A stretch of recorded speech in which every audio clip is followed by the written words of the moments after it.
saat ini kita sudah masuk di bulan September 2024, di mana bulan ini bisa dikatakan bulan yang ditunggu-tunggu para investor. Kenapa? Karena di bulan September ini ada momentum di mana hampir dipastikan The Fed akan menurunkan suku bunganya. Dan tentu saja momentum ini banyak ditunggu oleh para investor. Bahkan kita sudah menunggu berbulan-bulan atau bahkan dari tahun sebelumnya. Cuman menariknya adalah ketika momentum penurunan suku bunga ini akan dilakukan, justru para investor juga sedikit khawatir. Apakah nanti penurunan suku bunga The Fed ini akan dibarengi dengan hard landing, yang artinya setelah suku bunga diturunkan akan terjadi market crash, atau bersifat soft landing, ketika suku bunga diturunkan, market tetap mengapresiasi atau menjadi euforia. Dan pertanyaan terpenting adalah apa yang harus kita lakukan? Nah, di video kali ini kita akan bahas mengenai soft landing, hard landing, dan juga history market crash ketika suku bunga Fed diturunkan. Dan pastikan teman-teman nonton sampai akhir ya, karena tips apa yang harus kita lakukan kita akan bahas di sesi terakhir.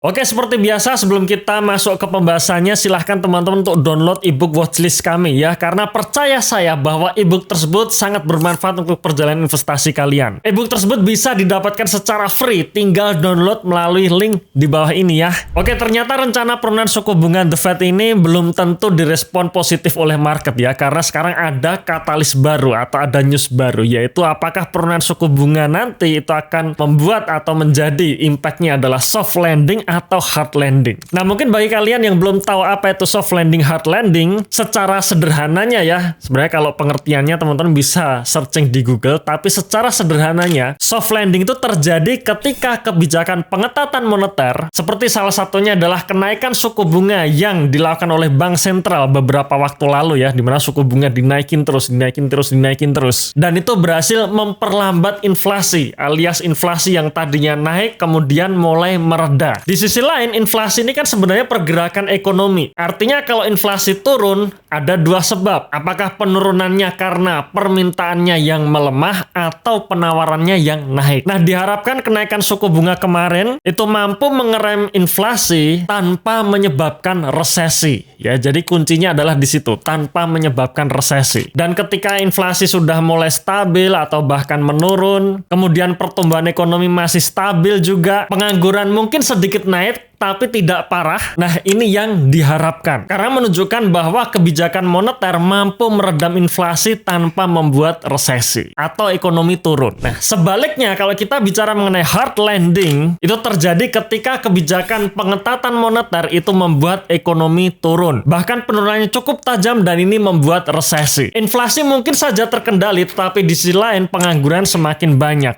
Nah, ini artinya inflasinya turun gara-gara permintaannya turun. Dan hard landing seperti ini bisa menyebabkan ekonomi turun, kemudian ya market akan crash. Lalu apa kaitannya dengan pemangkasan suku bunga atau penurunan suku bunga The Fed ini? Nah, seperti kita tahu ya, ketika suku bunga itu selalu dinaikkan, itu membuat memang kondisi serba susah. Uang beredar makin sedikit, biaya dana menjadi mahal. Nah, kalau The Fed tidak menurunkan suku bunga dengan tepat waktu, jadi kuncinya adalah dengan tepat waktu ini, maka resiko hard landing itu akan meningkat. Ya, jadi sudah kadung suku bunganya tinggi, ekonomi susah, dan ini makin parah, sedangkan suku bunga nggak kunjung diturunkan. Nah, itu menjadi hard landing. Tetapi jika pemangkasan suku bunga ini dilakukan dengan tepat waktu dan terukur, soft landing bisa tercapai. Maka ekonomi akan tambah membaik. Nah, itu sekilas perbedaan antara soft landing maupun hard landing. Dari sini semoga teman-teman paham ya. Dan sekarang kita coba bahas nih mengenai history market crash saat penurunan suku bunga The Fed. Oke, kita mulai dulu cerita mengenai market crash tahun 2020 lalu dan kita hubungkan dengan penurunan suku bunga Fed ya. Histori terdekat itu tahun 2020 lalu. Kalau misalkan teman-teman merasa bahwa tahun 2022 kemarin atau awal 2023 kemarin juga mengatakan market crash atau market lesu, itu tidak ya, itu hanyalah market koreksi saja ya, seperti ini kan ya, turun hanya koreksi. Tapi yang benar-benar kelihatan crash ya ini tahun 2020 lalu, di mana saat itu IHSG turun sampai 30%. Jadi bayangkan teman-teman ya, IHSG turun 30%. Itu kalau IHSG turun 30%, pasti portofolio kita turunnya lebih dalam dari situ. Nah, sekarang kita coba cocokkan nih antara data penurunan suku bunga Fed kemudian dengan IHSG dan juga suku bunga Bank Indonesia itu sendiri ya, plus juga data mengenai GDP. Nah, kita mulai dulu dengan suku bunga Fed dibandingkan dengan IHSG ya, karena tadi kan ya isunya adalah ketika suku bunga Fed turun apakah market juga akan crash kan, seperti itu. Nah, kita lihat di sini. Ini garis warna orange ini adalah suku bunga The Fed dan garis warna abu-abu adalah IHSG. Dimana kalau teman-teman lihat di sini ya memang persis gitu ya. Ketika suku bunga Fed mulai diturunkan dan turunannya tajam kira-kira bulan Maret tahun 2020, IHSG pun turun ya. Jadi memang mirip gitu ya. Suku bunga Fed diturunin sampai dengan 0%, IHSG turun ya, turun kurang lebih sekitar 30%. Tapi teman-teman juga bisa lihat di sini sepanjang tahun suku bunga 0% ya, dan market itu perlahan-lahan rebound, untuk IHSG perlahan-lahan rebound sampai akhirnya saat ini. Nah, sekarang kita juga lihat nih mengenai GDP dari Amerika maupun Indonesia. Nah, teman-teman lihat di sini GDP untuk Indonesia maupun Amerika di tahun 2020 sama-sama mengalami penurunan ya. Penurunannya cukup tajam. Ya, ini posisi kuartal 2 ya 2020 tajam, tapi sejak di kuartal 4 2019 mulai koreksi, Q1 2020 juga koreksi lagi dan jatuhnya Q2 2020. Tapi berangsur-angsur GDP growth rate-nya mulai naik kembali. Bagaimana dengan suku bunga Bank Indonesia saat itu? Suku bunga Bank Indonesia pun juga mengikuti The Fed. Ketika The Fed menurunkan suku bunga, Bank Indonesia pun juga menurunkan suku bunga. Di mana tahun 2019 suku bunga Bank Indonesia ini masih 6% ya. Jadi sebenarnya 2019 itu cukup tinggi, tapi berangsur-angsur diturunkan, akhirnya pada tahun 2020 ini diturunkan sampai ke level terendahnya ya, di level 3,5%. Oke, sekarang kita kasih contoh lagi untuk market crash tahun 2008 ya. Tadi kita sudah bahas market crash 2020, sekarang kita coba lompat lebih jauh yaitu market crash tahun 2008. Saat itu market crash karena ada krisis subprime mortgage, di mana waktu itu IHSG turun 60% ya. Jadi IHSG turun 60% hanya dalam kurang lebih 6 bulan. Jadi bisa dibayangkan kalau teman-teman waktu itu investasi di bulan tersebut ya, di tahun 2008 lalu, tiba-tiba teman-teman melihat kejatuhan IHSG sampai 60%. Wah, itu rasanya pasti sangat berantakan ya, ambyar. Lalu bagaimana dengan histori dari suku bunga Fed waktu itu? Nah, sekarang kita coba lihat ya. Ini data yang sama yang saya sajikan, yaitu di mana garis warna orange ini adalah suku bunga Fed, sedangkan garis warna abu-abu adalah IHSG. Sebelum tahun 2008 ya, kira-kira akhir tahun 2007, The Fed sudah mulai menurunkan suku bunga, yang dimana teman-teman bisa lihat di sini dari 5,25% turun terus, dan ini berlanjut turun sampai akhirnya pada bulan Desember 2008 suku bunga menjadi 0%.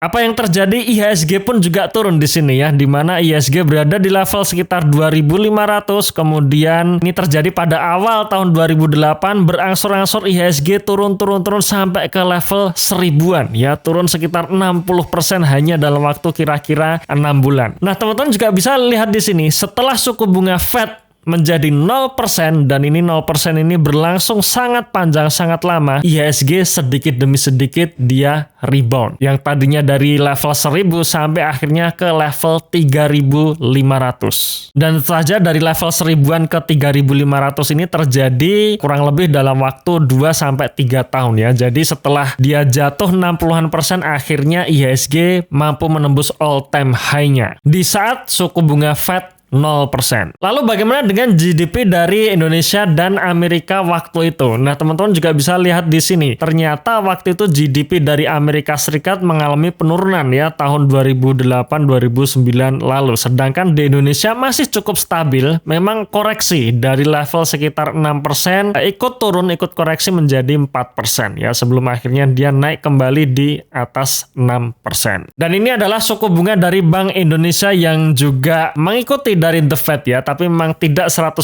mengikuti. Kalau tadi kita lihat suku bunga Fed di akhir tahun 2007 selalu menurun ya, sedangkan untuk suku bunga Bank Indonesia sendiri tahun 2008 justru dia naik. Sebelum akhirnya mulai diturunkan pada tahun 2009.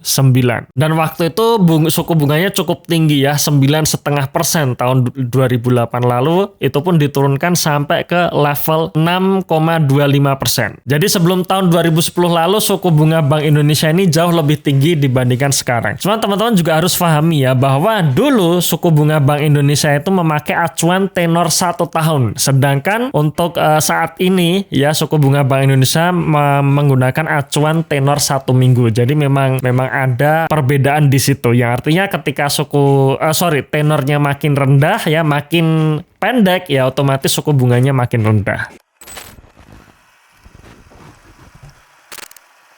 Oke, sekarang kan pertanyaannya adalah bagaimana dengan nanti ya, atau bulan September ini, di mana akan ada momentum penurunan suku bunga The Fed ya, hampir dipastikan. Memang belum terjadi, tapi kalau saya membaca berita ini hampir dipastikan ya, suku bunga Fed akan turun pada bulan September ini. Apakah nanti akan jatuh IHSG-nya atau tidak? Apakah akan market crash seperti tahun 2020 dan 2008 lalu atau tidak? Jujur saja jawabannya saya tidak tahu ya. Saya tidak tahu masa depan. Apakah nanti ketika suku bunga diturunkan, suku bunga Fed ini diturunkan, market akan jatuh atau tidak. Tapi coba kita lihat untuk market kita pada hari ini. Dimana saat video ini diambil, IHSG berada di level 7.739 yang artinya ini adalah level all time high-nya. Jadi sebelum suku bunga diturunkan, market sudah euforia duluan. Dimana dalam 2 bulan terakhir, bulan Juli sampai bulan Agustus, IHSG naik hampir sekitar 10%. Di sisi lain, yaitu mata uang rupiah kita juga sangat menguat. Saat video ini diambil tanggal 6 September 2024, rupiah berada di level 15.300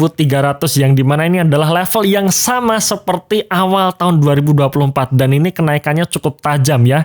Penguatan rupiah maksud saya. Penguatan rupiahnya sangat tajam dari level 16.400 sampai 15.300. Nah, sebenarnya dari fenomena ini tadi dimana suku bunga belum diturunkan tapi market euforia, ya artinya market sudah merespon berita mengenai penurunan suku bunga Fed walaupun penurunan suku bunga Fed belum dilakukan. Artinya apa? Ya pasti akan ada potensi koreksi atau ada potensi penurunan IHSG. Jadi yang namanya market itu tidak akan selalu naik. Pasti akan ada ketika market sudah naik, ya dia harus koreksi dulu. Dan bisa jadi itu akan terjadi pasca pengumuman suku bunga The Fed nanti ya. Tapi intinya apakah penurunan suku bunga The Fed ini bagus? Kalau buat saya penurunan suku bunga The Fed itu bagus. Dimana ketika suku bunga The Fed itu sudah turun, maka Bank Indonesia juga tidak takut untuk menurunkan suku bunga. Dan ketika suku bunga Bank Indonesia ini juga turun, artinya biaya dana menjadi murah. Bank-bank bisa ekspansi kredit lagi. Kredit-kredit UMKM yang tadinya NPL itu bisa kembali lancar karena bunganya sudah rendah. Karena biaya dana murah, maka perputaran uang akan kembali naik. Dan kalau perputaran uang naik, ekonomi jalan. Jadi buat saya untuk jangka panjang ketika suku bunga diturunkan itu bagus. Lalu tipsnya bagaimana nih? Apakah saat ini kita kurangi alokasi saham dulu supaya kita ngumpulin cash dulu dan nanti kalau market itu jatuh kita serok di bawah seperti itu? Kalau saya sendiri ya, saya tidak perlu melakukan seperti itu. Saya tidak terbiasa dengan yang namanya timing market. Kita harus bisa jual di puncak, serok di harga bottom. Itu menurut saya sangat susah dan sangat rumit. Kalau kita punya kesibukan yang sangat padat di luaran sana ya, kesibukan di luar mengamatin market, jangan harap kita selalu bisa timing market. Bahkan mereka yang full time untuk memantau market saja itu sering kelewat ya. Apalagi kita-kita yang dimana kita sifatnya cuma nabung aja nih. Setiap bulan masukin duit ke RDN, beli saham, selesai. Nah, kalau seperti itu menurut saya tidak perlu. Kita harus ngumpulin cash dulu untuk serok di bawah, tidak perlu. Sepanjang kita pegang perusahaan-perusahaan yang berkinerja bagus, sepanjang valuasi dari saham-saham bagus tersebut masih under value, ya sudah di hold saja. Mungkin nanti akan koreksi, ya itu koreksi yang wajar. Koreksi yang istilahnya swing. Itulah kenapa ada swing trader. Dan sekali lagi ya, kita bukan swing trader. Kita seorang investor jangka panjang. Maka untuk koreksi 10-15% itu adalah hal yang biasa. Karena sekali lagi ya, kita melihatnya jangka panjang. Saya sendiri posisi saat ini cashnya masih nol ya, alias semua sudah masuk ke saham yang dimana saya meyakini dalam jangka panjang saham-saham yang saya miliki ini memiliki potensi, bahkan beberapa di antaranya punya potensi untuk naik 100% lagi dari harga saat ini. Nah, teman-teman juga bisa mengikuti perjalanan saya dalam menyusun portfolio saham-saham apa saja yang saya pegang. Apa ketika market nanti koreksi atau crash saya masih jual atau tidak, dan apakah portofolio saya bisa tumbuh atau tidak setiap tahun. Nah, program ini kita namakan The Investor Portfolio. Kebetulan di bulan September ini nanti akan ada penawaran spesial tanggal 14 September nanti, dan itu hanya terjadi setahun sekali tanggal 14 September. Maka buat teman-teman nih jangan sampai kelewat untuk momentum ini ya. Teman-teman bisa ikut waiting listnya. Join waiting list sekarang juga ya, linknya ada di bawah ini. Oke, mungkin sekian video kali ini ya. Terima kasih sudah menonton sampai akhir. Semoga bermanfaat. Kita ketemu di video selanjutnya dan salam Passive Income.